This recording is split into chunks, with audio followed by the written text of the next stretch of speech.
अथर्वेदे प्रथमाष्टके षष्ठोऽध्यायः। इन्द्रो मदाय वावृते शवसे वृत्रः गृभीः तमिन्महत्स्वाजिषूते मर्भे हवामहे सवाजेषु प्रणो विशत् असि वीरसेन्योऽसि भूरिपरादधिः असि दभ्रस्य चिद्वृथो यजमानाय शिक्षसि सुन्वते भूरि देवसु यदुदीरत आजयो धृष्णवे दीयते धना युक्ष्वामदच्युता हरेकं हनः कम्बसौ दधोऽस्माम् इन्द्रवसौ दधः कृत्वा महान्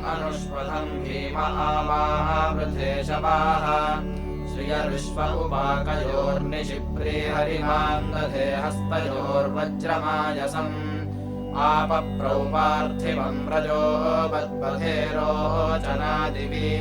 न त्वावाङ्गिन्द्र कश्चन न जातो न जनिष्यतेति विश्वम् ववक्षिथ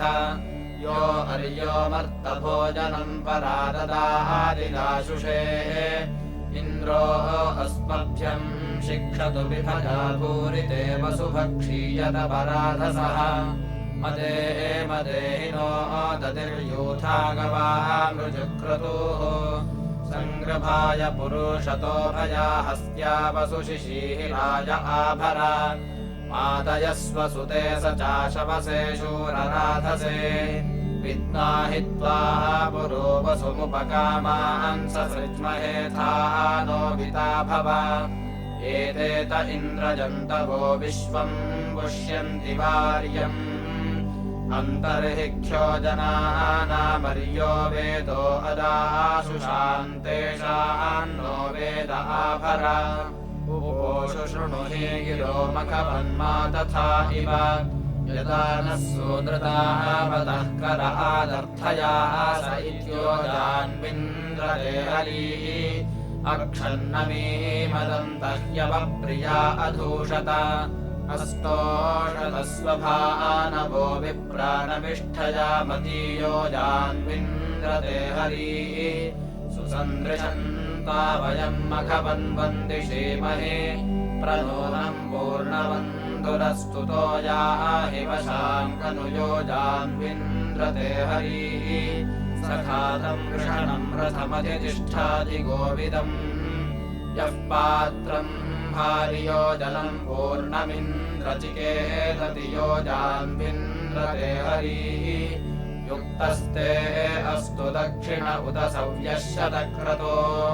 चेन जायामुपप्रियाम् मन्दानो याह्यन्धसो यो जान्विन्द्रते हरिः युनज्मिते ब्रह्मणा केशिना हरि उपप्रयाहि दधिषे गभस्त्योः उद्वा सुतासोरभसा अमन्दिषुः पूषण्वान्वज्रिन् समुपज्ञामदः अश्वावरिप्रथमो गोषु गच्छति सुप्रावीरिन्द्रमर्त्यस्तवोतिभिः तवित्पृणक्षिवसुना भवीयसा सिन्धुमापो यथाभितो विचेतसः आपो न देवीरुपयन्ति होत्रियमवः पश्यन्ति विततं यथा रजाः प्राचैर्देवासः प्रणयन्ति देवयुम् ब्रह्म प्रियम् जोषयन्ते वरा इव अधिद्वयोरदधा उक्थ्या अम्बजो यतसृचा मिथुनायासपर्यताः असंयत्तो व्रतेते क्षेति पुष्यति भद्रा शक्तिर्यजमानाय सुन्दते आदङ्गिराः प्रथमम् दधिरेवय इत्थाग्नयश्यम् यायेषु कृत्ययाः सर्वम् पणेः समविन्दन्त भोजनमश्वावन्तम् गोमन्तमापशुन्नराः यज्ञैरथर्वा प्रथमः पथस्तते ततः सूर्यो व्रतपावेन आजनि आगा आजदुषणाः काव्यः सजायमस्य जातममृतं यजामहे बर्हिर्वायत्समर्त्याय वृज्यतेऽर्को वा श्लोकमाघोषते दिवि ग्रावायत्र वदति कारुरुक्थ्या अस्तस्येदिन्द्रो अभिपित्रेषु रण्यति असापि सोम इन्द्रदेशविष्ठधृष्णवागहि आत्वा पृणक्त्विन्द्रियम् रजः सूर्यो न रश्मिभिः इन्द्रमिद्धरीव हतो प्रतिधृष्टशवसम् ऋषीणाम् च स्तुतिरुपयज्ञम् च मानुषाणाम् आतिष्ठ वृत्रहन्रथम् युक्ता ते ब्रह्मणा हरिः अर्वाचीनम् सुते मनोग्रावा कृणोतु भक्तुना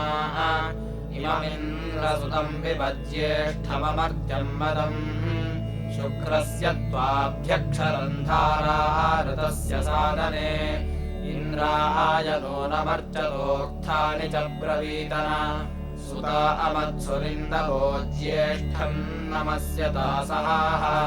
न किष्वद्रचेतरो हरे यदिन्द्रयच्छसे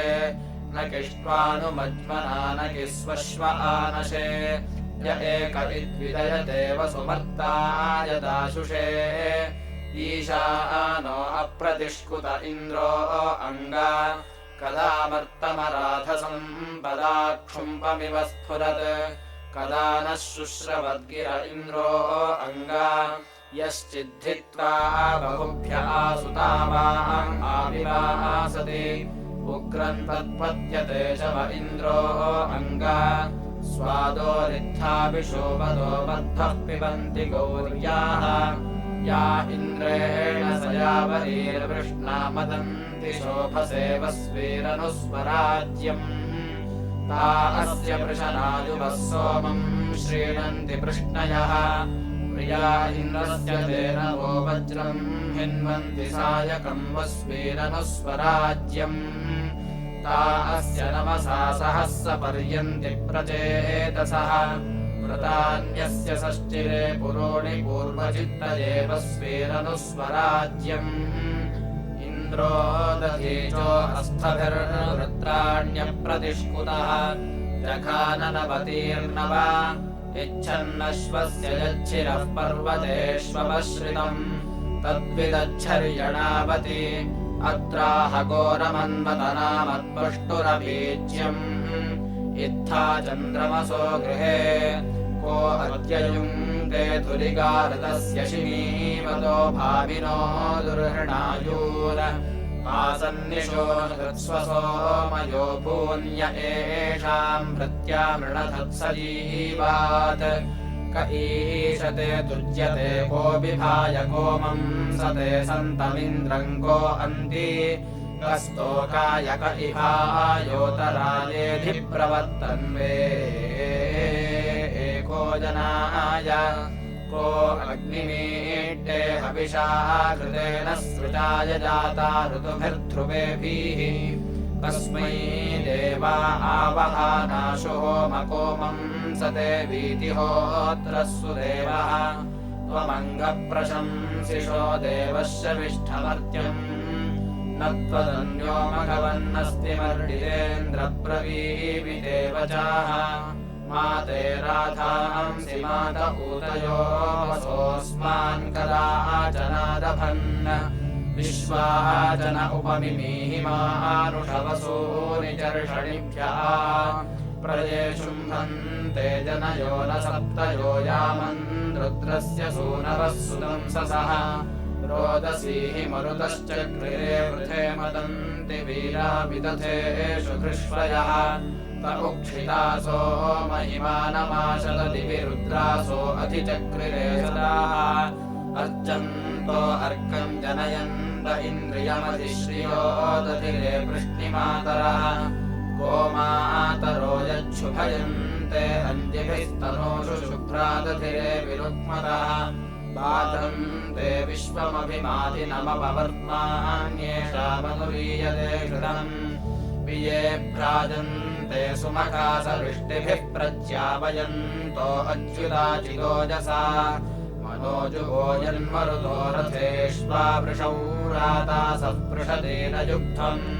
प्रयद्रथेषु पृषतीरयुक्तम् वाजे अद्रिम् मरुतो रंहयन्तः उतारुषस्य विश्यन्ति धाराश्चर्मे बोधभिर्युन्दन्ति भूमा आवो वहन्तु स रघुपत्तानः प्रजिगातबाहुभिः सीदता बर्हिरुरुवः सदस्कृतम् मारयध्वम् मरुतो मध्वो अन्धसः ते वर्धन्तः स्वतवसो महित्वनानाकन्तस्थुरुचक्रिरे सदाः विष्णुर्यद्धावद्वृषणम् मदच्युतम् वयो न सीदन्नदिबर्हिषि प्रिये शूराः इवेद्युयुधयो न जग्भयश्रवस्य वो न पृतनासु येतिरे भयन्ते विश्वा भुवना मरुद्भ्यो राजान इव द्वेषसन्दृशो नराः त्वष्टा यद्वज्रम् सुकृतम् हिरण्ययम् सहस्रवृष्टिम् स्वपा अवर्तयत् धत्त इन्द्रो नर्यवांसि कर्तवेहन् रुद्रम् निरपामौर्जर्णवम् ऊर्ध्वन्नुद्रे वदन्त ओजसादादृहाणम् चिद्भिः दुर्विपर्वतम् धमन्तो बाणम् मरुतः सुदानवो मदे सोमस्यरण्यानि चक्रिरे जिह्मन्नुद्रे वतन्तया दिशासिञ्चन्नुत्सङ्गोतमाय तृष्णजे आगच्छन्ते मम सा चित्रभानवः कामम् विप्रस्य तर्पयन्तधामभिः यावः शर्म शशमानाय सन्ति त्रिधातोरिताशुषे यच्छदाधि अस्मभ्यन्तानि मरुतो वियन्तरयिन्नो दत्तवृषणः सुवीरम् मरुतो यस्य हि क्षये पाथादिवो विमहसः ससुगोपातमो जनाः यज्ञैर्वा यज्ञवाहसो विप्रस्य वामतीनाम् मरुतः शृणुताहवम् उत वाजस्य वाजिनो नु विप्रमतक्षत सगन्ता गोमतिव्रजे अस्य वीरस्य बर्हिषि सुतः सोमो दिविष्टिषु उक्थम् मदश्च शस्यते अस्य श्रोषन्त्वा भुवो विश्वायश्चर्षणीरभि सूरञ्चित्ससृशीर्षाः पूर्वीभिर्हि ददाशिवशरद्भिर्मरुतो वयम् अवोभिश्चर्षणीनाम् सुभगः स प्रयज्यवो मरुतो अस्तु मर्त्याः यस्य प्रयांसि पर्षथ शशमानस्य वानरस्वेदस्य सत्यशवसः विदाकामस्य वेनतः योऽयम् तत्सत्यशवस आविष्कर्तमहित्वना विद्यता विद्युता रक्षाः गूहता गुह्यन्तमो वियात विश्वमत्रिणम् ज्योतिष्कर्ताय दुष्मसि प्रत्वक्षसः प्रथमसो विरप्शिनो नानता अविथुरारीषिणाः दुष्टतमासो नृतमासो अन्दिभिर्व्यानज्रे केचिदुस्रा इव स्त्रुभिः उपह्वरेषु यदचिध्वञ्जयिम् वय इव मरुतः केनचित्पथा स्तोतन्ति कोशा उपवोरथेष्मा कृतमुक्षता मधुवर्णमर्चते प्रैषामज्मेषु विथुरे वरेजते भूमिर्यामेषु यद्धयुञ्जते शुभे ते क्रीडयोऽधुनयो भ्राजदृष्टयः स्वयम् महित्वम् पनयन्त दूतयः स हि स्वसृद्वृषदश्वो युवाः गणो या ईशानस्तविषीभिरावृतः असि सत्यर्णयावानेत्योऽस्याधियः प्राविदाथा वृषाः गणः पितुः प्रत्नस्य जन्मना वदामसि सोमस्य जिह्वा प्रजिगाति चक्षसा यदेमिन्द्रम् शम्यक्वाड आशतादिन्नामानि यज्ञियानि दधिरे श्रियसेकम् भानुभिः संविमिक्षिरे ते रश्मिभिस्तर्क्वभिः सुखादयाः देवाशीमन्त इष्मिनो अभीरवो विद्रे प्रियस्य मारुतस्य धाम्नाः आविद्युन्मद्भिर्मरुतः स्वर्गैरथेभिर्यादवृष्टिमद्भिरश्ववर्णैः आवर्षिष्ठया न इशामयो न वप्तता सुमायाः ते ऋणेभिर्वरमाभिषङ्गैः शुभे कल्यान्तिरथदोर्भिरश्वैः रुक्मो न चित्रस्वधिदेवान् पव्यारथस्य जङ्घनन्त भूमा श्रियेकम् वो अधितनूषु वाशीर्मेधावना न कृणवन्त ऊर्ध्वा युष्मभ्यङ्गम् मरुतः सुजातास्तु विद्युम्नासो धनयन्ते अद्रिम् महानि वृद्धाः पर्याव आगुरिमान् धियम् वार्कार्याम् च देवीम् ब्रह्म कृण्वन्तो गोतमासो अर्कैरोर्थन्नुद्र उत्सधिम् विबध्यै एतद्यन्न योजनमजेति सस्वर्हयन्मरुतो गोतमो वः पश्यन् हिरण्यचक्रानयो दंष्ट्रान् विधावतो बराहून् एषास्यावो मरुतो न भर्त्रे प्रतिष्ठो भदिवाघतो न वाणी अस्तोभयद्वृथाः सा मनुस्वधाङ्गभस्त्योः आनो भद्राः क्रतवो यन्तु विश्वतो दब्धासो अपरीतास बुद्धिदाः देवानो यथा सदविद्वृथे असन्नप्रायुवो रक्षितारो दिवे दिवे देवानाम् भद्रासु मतिरर्जुयदाम् देवानाम् रातिरभिनो निवर्तताम् देवानाम् सख्यमुपसेदि मा भयम् देवान आयुः प्रतिरन्तु जीवसे तान् पूर्वया दिविदाहूमहे भयम् भगम् मित्रमदितिम् दक्षमश्रिधम् अर्यवणम् वरुणम् सोममश्विना सरस्वती नः सुभगामयस्करत् तन्नो वातो मयो भुवातु भेषजम् तन्माता पृथिवी तत्पिताद्यौः तद्ग्रावाणः सोमसुतो मयो भुवस्तदश्विना शृणुतम् धिष्ण्यायुपम् तमीशानम् जगतस्तस्थुषस्पतिम् धियम् जिन्वमवसेहूमहे वयम् पूषा नो यथा वेदसामसद्वृधे रक्षिता पायुरदब्धः स्वस्तये स्वस्ति न इन्द्रो वृद्धश्रवा स्वस्ति नः पूषा विश्ववेदाः स्वस्ति नस्तार्क्ष्यो अरिष्टनेमिः स्वस्ति नो बृहस्पतिर्दधातु वृषदश्वा मरुतः पृश्निमातरः शुभय्यावानो विदथेषु जग्मयः अग्निजिह्वामनवः सूरचक्षसो विश्वे नो देवा अवसागमन्निह भद्रम् कर्णेभिः शृणुयाम देवा भद्रम् पश्येमाक्षभिर्यजत्राः स्थिरैरङ्गैः स्तुष्टुवांसस्तनोभिर्व्यशेम देवहितं यदायुः शतमिन्नु शरदो अन्ति देवायत्रानश्चक्राजरसन्तनूनाम् पुत्रासो यत्र पितरो भवन्ति मानो मध्यारीरिषतायुर्गन्तोः अदितिर्द्यौरदितिरन्तरिक्षमदितिर्माता स पिता स पुत्रः विश्वे देवा अदितिः पञ्चजना अदितिर्जातमदितिर्जनित्वम् ऋजुनीतीनो वरुणो मित्रो नयतु विद्वान् अर्यमा देवैः सजोषाः ते हिवस्वो वसवानास्ते अप्रमो रामहोभिः व्रता रक्षन्ते विश्वाः ते अस्मभ्यम् शर्मयम् सन्नवृतामर्त्येभ्यः बाधमाना अपद्विषाः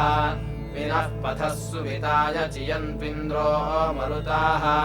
पूषा भगो वन्द्यासः उत नोऽधियोगो अग्राः पूषन् विष्णवे वयावः कर्ता न स्वस्तिमताः मधुवातारतायते मधुक्षरन्ति सिन्धवः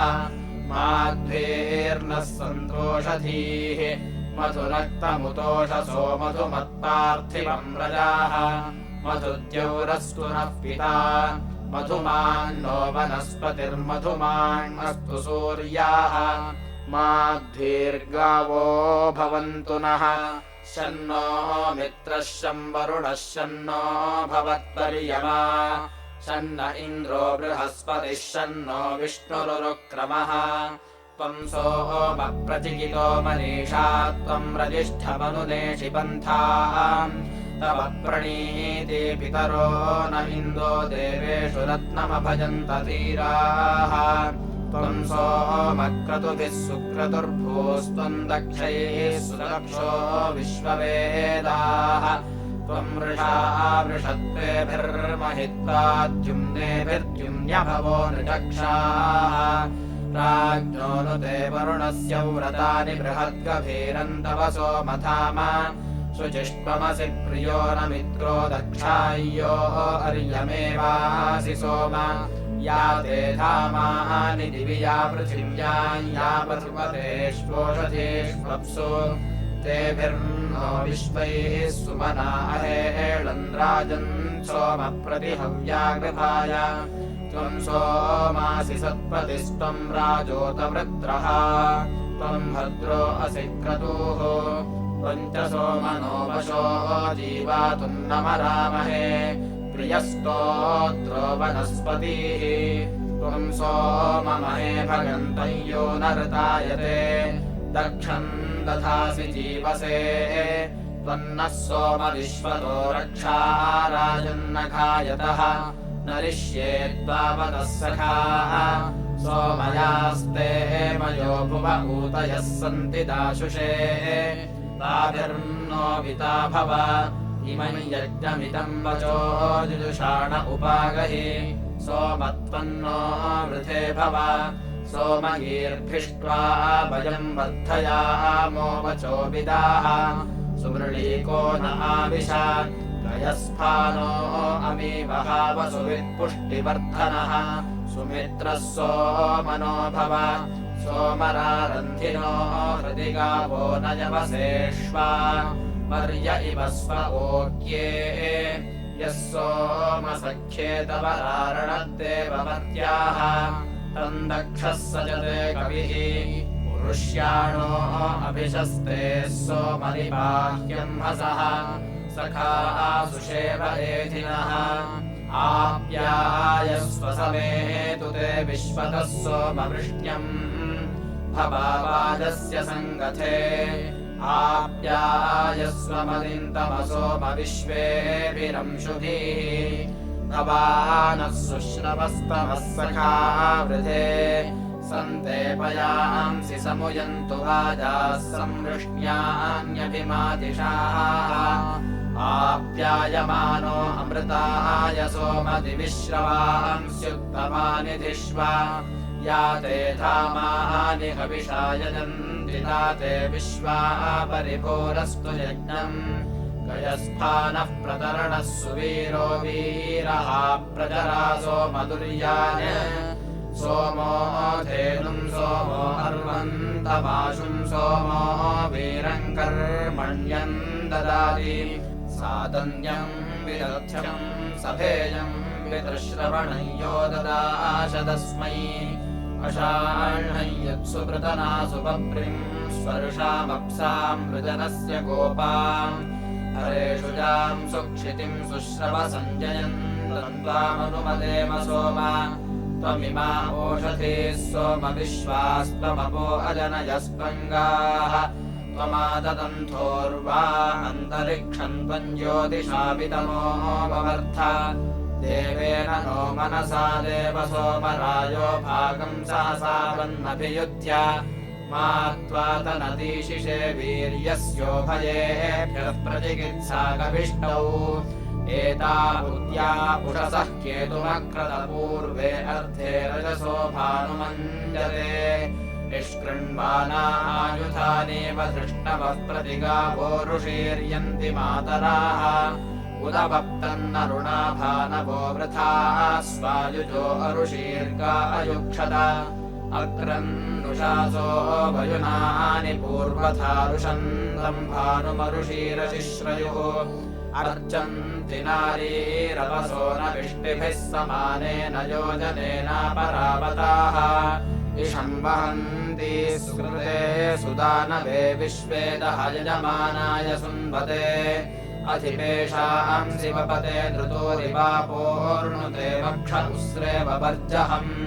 ज्योतिर्विश्वस्मै भुवनाय कृण्वति गावो न व्रजं यूषा वर्तमाः प्रत्यर्चीर्षदस्या अदर्शि वितिष्ठते पाथते कृष्णबभ्रम्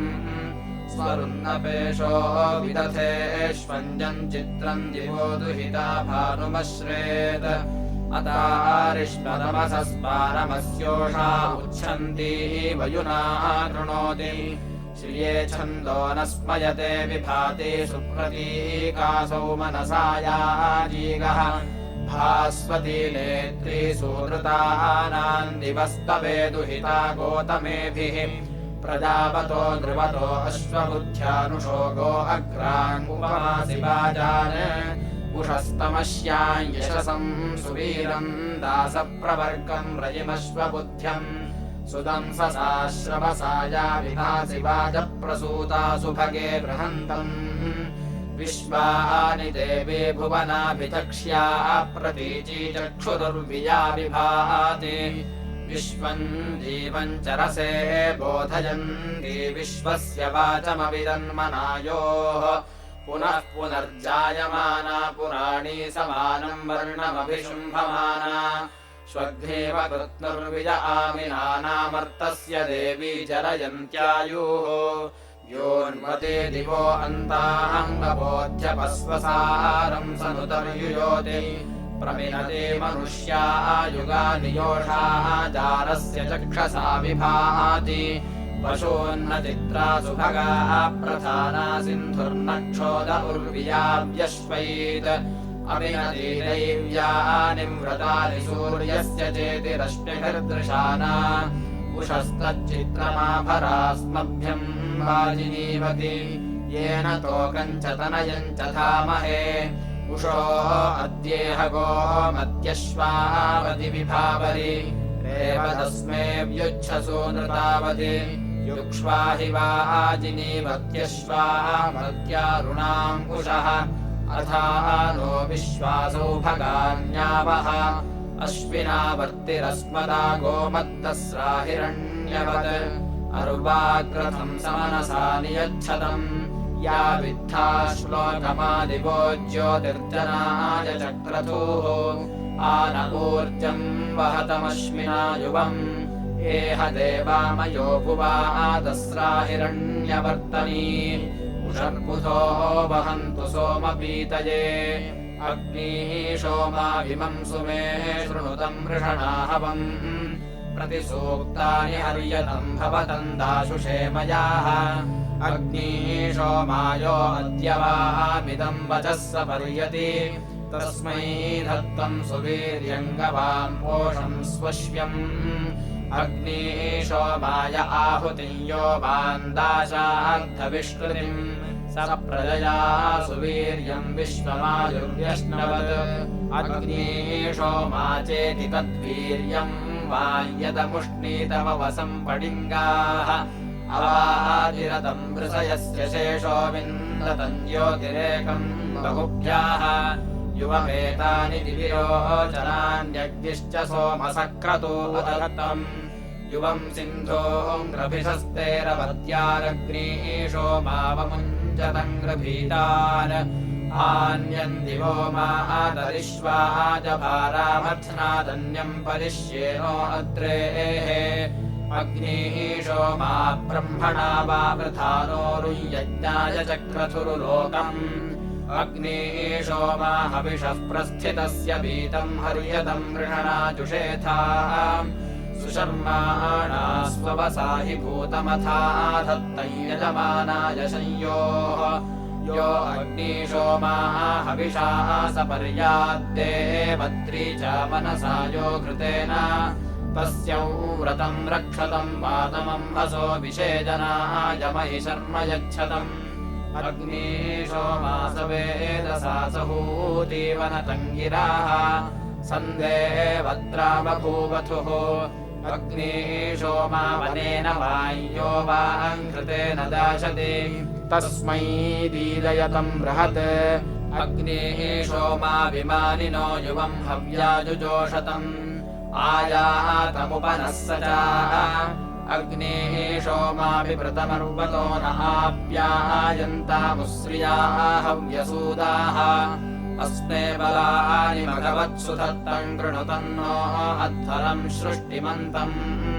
इमम् स्तोममर्हते जातवेदसे रथमिव संवहे मामनीषया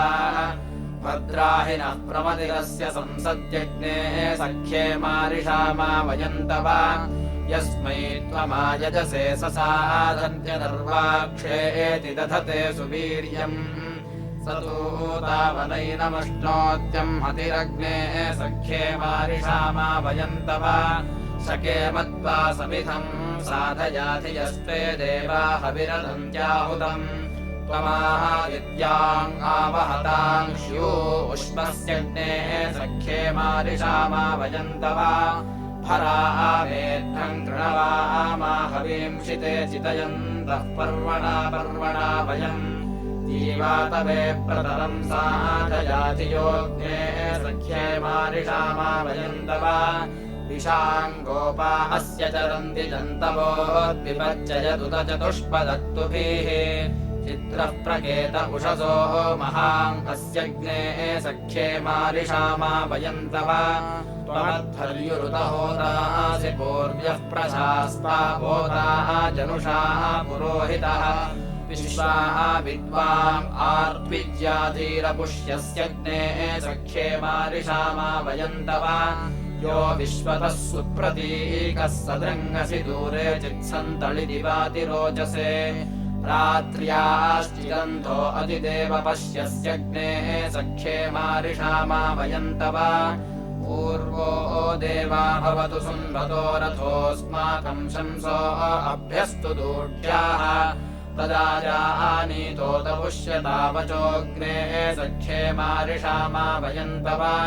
वधैर्दुःशंसा अपगूढ्यो जहि दूरे भाये अन्तिवाके चिदत्रिणाः अथा यज्ञाय गृणते सुगम् कृध्यग्नेः सख्ये मारिषामा वयन्तव यदयुक्ता रुषारोहिता रथे वातजूता वृषभस्येव तेरवाः आदिन्वसि वनिनो धूमकेतुनाग्नेः सख्ये मारिषामा वयन्तव अधस्वनादुतबिभ्यः पतत्रिणो द्रत्सायत्ते यमसादोऽव्यस्थिरन् सुगन्तत्ते तावकेभ्यो रथेभ्योऽग्ने सख्ये मारिषामा वयन्तव अयम् मित्रस्य वरुणस्य धायसेव याताम् मरुताम् हेळो अद्भुतः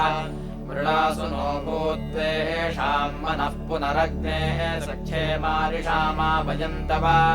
देवो देवानामसि मित्रो अद्भुतो वसुर्वसो नामसि चारुरध्वरे शर्मन् स्याम तव सप्रथस्तमेऽग्ने सख्ये मारिषामा वयन्तव तत्ते भद्रम् यत्समिद्धस्वेदमे सोमाहुतो जरसे मृळयत्तमः तथा रत्नम् द्रविणम् च दाशुषेऽग्ने सख्ये मारिषामा वयन्तव